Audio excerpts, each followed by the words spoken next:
Mini competitions. A best 8 out of 15 challenge where the winner is officially better at what? There are 4 contests of chance, 9 contests of skill, and 2 contests of discipline. So this episode really boils down to who is luckier, who is more athletically inclined, and who has more self-control, with a couple of outliers. The first contest of chance is longest pee. But really, the outcome of this competition depends on the amount of water each guy drank that day. So this mini-comp should be called Most Water, because that's all it takes to win. Drink more water. I actually made a short video months ago highlighting the timing error of this competition, but I didn't talk enough for it to qualify as fair use, so it got flagged. Here's the key parts of that video.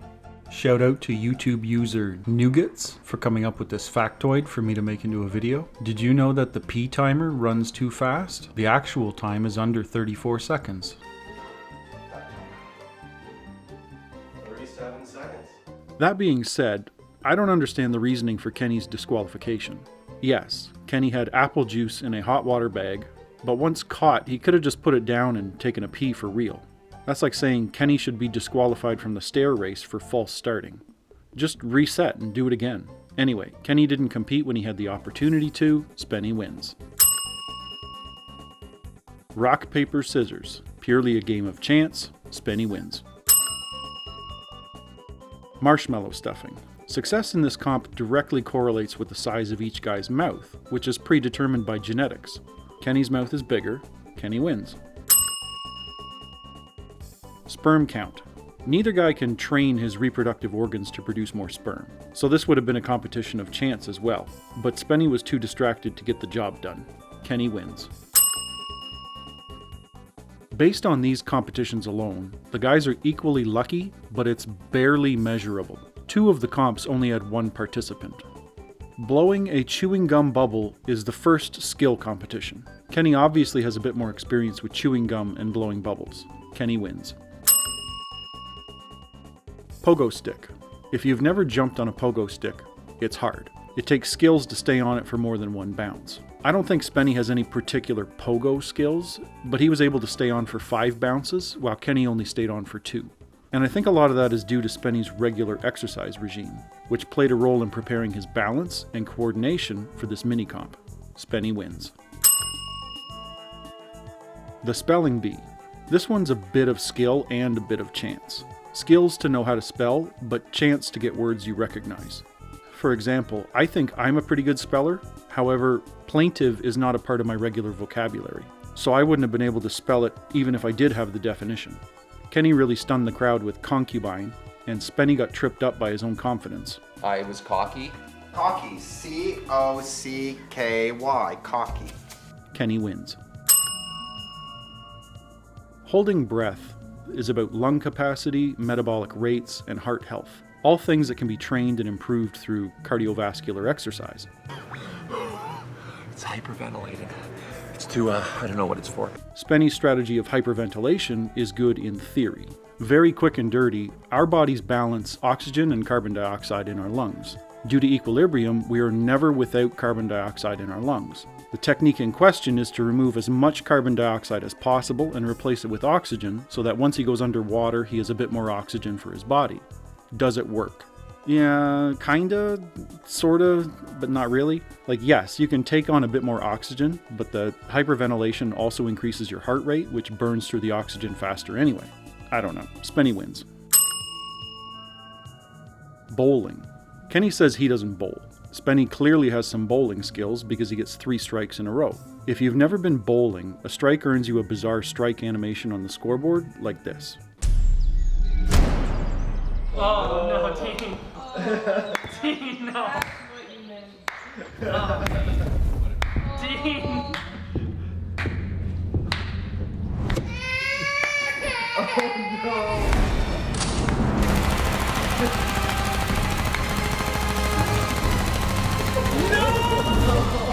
More of those linked in the description, but yeah, Spenny wins. The stair race was a good strategy on Kenny's part. A short race at maximum intensity did indeed neutralize Spenny's bowling win.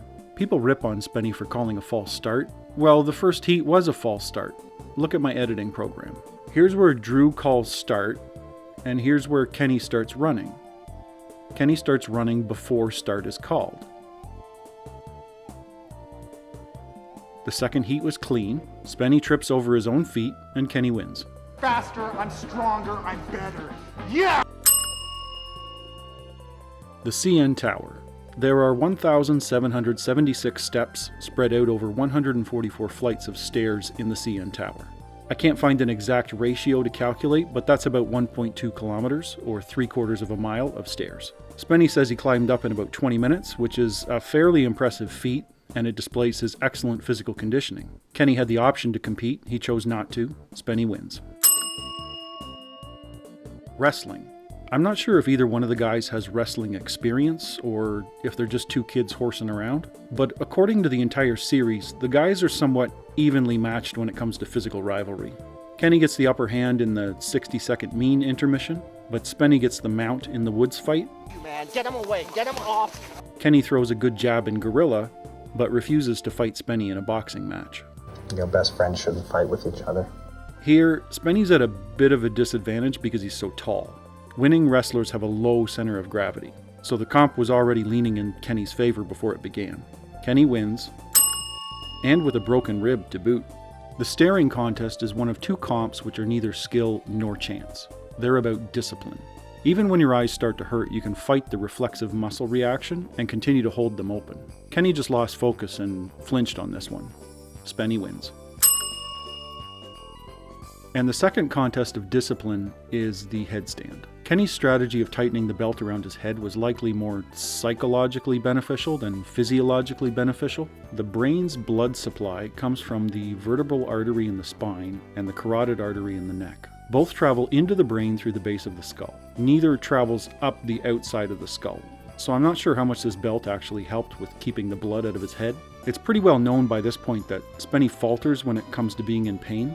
But his will is a little weak. Oh, my back! So maybe he could have taken more if he had more discipline. You lack of discipline! Kenny wins. Let's take a break right here. The competition is tied 7-7. Let's talk about the two missing competitions, the grape spit and the pinball game. I kinda found the grape spit.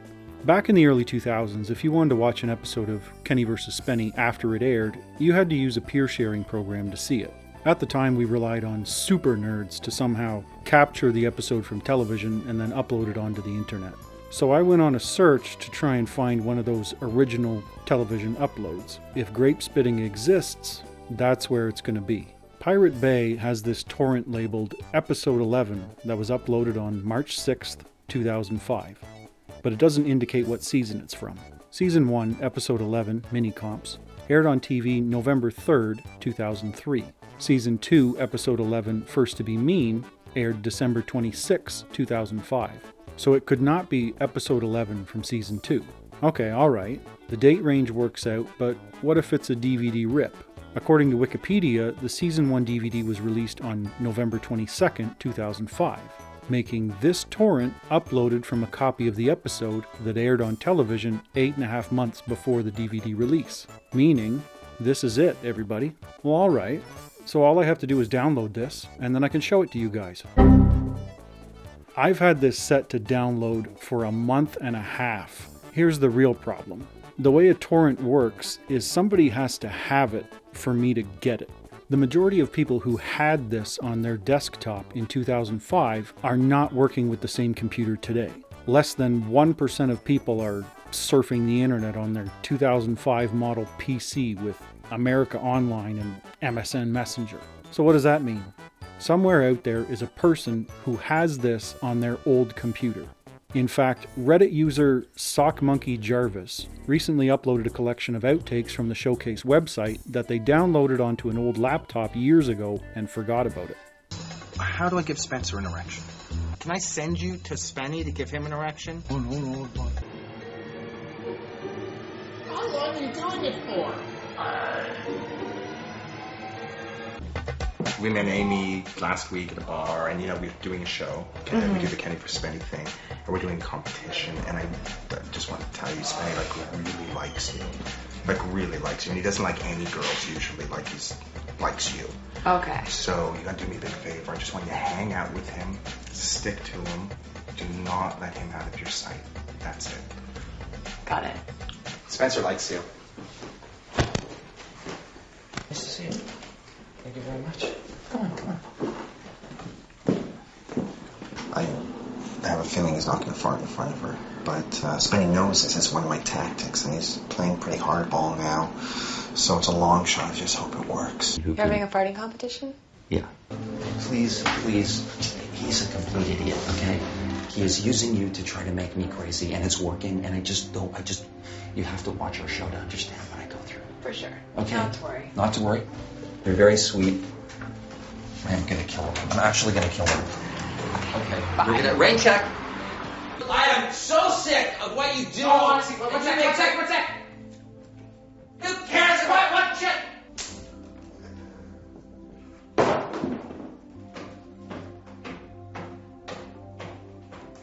This gives me hope that someone else out there has a downloaded copy of this torrent. Their old PC is now in their closet or under their bed or in their mom's basement, and it has the direct from TV upload with the 2 missing competitions. If that's you, please dig that thing out and fire it up. That being said, according to Wikipedia and this guy on Reddit, grape spitting happened outside of the house. Spenny spit his grape, and then when it was Kenny's turn, he said, "I'll do it later." Kenny saved the grape in his pocket until after Spenny's CN Tower climb. He then spit it out of his mouth over the edge of the tower. But the restaurant they were in has windows. How did he spit it out? Well, I've been to the CN Tower, so I can tell you.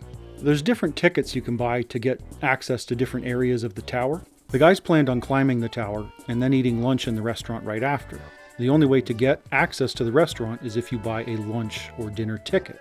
Well, a restaurant ticket also permits you access to the outdoor sky terrace. This was the only area of the tower open to the air, so that's where he would have spit his grape. But I digress. Kenny wins. Pinball game. I don't have much to say other than what Wikipedia says. They played pinball and Spenny scored higher. Spenny wins. And now the big question. Why? Why did they remove those 2 comps from the DVD? Well, remember February 2019's Chair Girl? Waiting to find out if she was going to be sent to jail for throwing a wooden and metal IKEA chair off the 45th floor balcony of a building next to the Gardner Expressway. The whole incident caught on video and shared on Snapchat before going viral in February 2019. Are you happy you're not going to jail? Very. How do you feel about the sentence? I think it's fair. Yeah? Anything else you want to say? She's ecstatic that the case is over and that she can hopefully move on in her life. And she's learned a lesson, do you believe? I honestly do so, yeah. Catherine McDonald, Global News. She got a $2,000 fine, 150 hours of community service, and 2 years probation for throwing a chair from the 45th floor of a Toronto condo. More recently in Toronto, February 2021, these 4 clowns were throwing liquor bottles down from an Airbnb on the 35th floor of a condo. They were charged with mischief, endangering life, and assaulting a police officer with a weapon after one of the bottles narrowly missed officers on the ground. And the very next day, food and water bottles were thrown from the 60th floor of another condo, breaking the windshield of a car. Police didn't find the persons responsible for that incident. So what's my point? They removed grape spitting after the fact because they realized that it was video evidence of a crime. The grape spitting was more than 15 years before Chair Girl, but that's completely irrelevant. Throwing anything down on the public is a crime. But what about the crime episode? He broke over 80 crimes on camera. Isn't that also video evidence of a crime? Yes and no. That's about civil matters and burden of proof. All the civil crimes committed would have to be pursued in court by the victim. As for almost everything else, prove he actually exposed himself. Prove he actually let the air out of this tire. Prove he actually drove in bare feet. The van could be in park and he just put his foot on the brake. I don't want to talk about all of them because I do intend on making a video about the crime competition, but do you get where I'm going with this? For the majority of those crimes on video, an argument can be made that a crime never took place. It looks like it, but only because of the text inserted on the screen. Without the text, he's just kneeling by a police car. Video evidence of throwing anything off the CN Tower is indisputable and can get you charged with an indictable offense for endangering the health and safety of the public. so they dropped the evidence from the DVD. That's what happened. Wikipedia goes on to say that the staring contest was not shown on TV and is only shown on the season 1 DVD. But Spenny won the staring contest and Kenny won the grape spitting. Don't they need to replace a Kenny win with another Kenny win? They did. They replaced grape spitting with marshmallow stuffing. Okay, but why not just do that from the get-go? Why put in the CN Tower bit at all? Because the CN Tower bit was 1,000 times more cunning, devious, and funny than the marshmallow stuffing. So why did they originally go with pinball instead of the staring contest for Spenny's win? Because Kenny spitting the marshmallow is the funny part, and it doesn't make any sense unless you see the marshmallow stuffing contest right before that. Stuffing and staring must go together, and the tower scam trumped all of it right up until they realized they could get into trouble.